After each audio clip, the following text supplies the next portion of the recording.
Come on everybody raise your hand, I am not saying this. একটা emoji বলে section আছে, সেটা সবাই প্লিজ দেখো।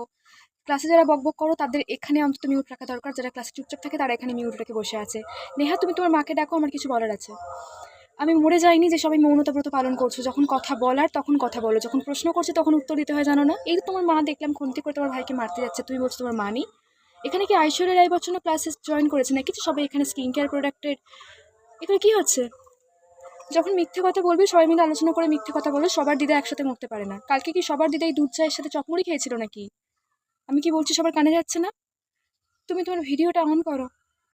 এই যে ভিডিওটা অন করে তুমি বারবার ব্যাঙের মতো লাফাচ্ছ আর নাচের ডান্সের ওই কোনো একটা ফালতু স্টেপ প্র্যাকটিস করছো, এগুলো দেখে আমাদেরকে হাসানোর এন্টারটেন করার কোনো দরকার নেই। আমরা এন্টারটেন হতে চাইছি না, বুঝতে পারছো আশা করি। ক্লাসে একবার এসো, সামনাসামনি একবার দেখা হোক, সব কটাকে নালির জলে চুবিয়ে মারবো। এই আমি তোমার সিলিং ফ্যান দেখতে চাই না, সিলিং ফ্যান বাদে আমি সব কিছু দেখতে চাই, মানে শুধু আমি তোমার ঘরের সিলিং ফ্যানটাই দেখতে চাইছি। তুমি তোমার মুখটা দেখাও। কত বছর ধরে তুমি খাওনি গোগ্রাসে, সেই 1 ঘন্টা ধরে গিলে চলেছো, তার ভিডিওটা অন করে রেখে দিয়েছো, আমরা দেখতে পাচ্ছি। তুমি ভাবছো ভিডিওটা অন নেই না? মাঝে মাঝে পড়াশোনাও একটু করতে হয়, বুঝতে পেরেছো? অনলাইনে ক্লাস হচ্ছে মানে ওপরে শর্ট, মানে নিচে শর্টস ওপরে শার্ট পরে বসে যাবে না, বুঝতে পেরেছো?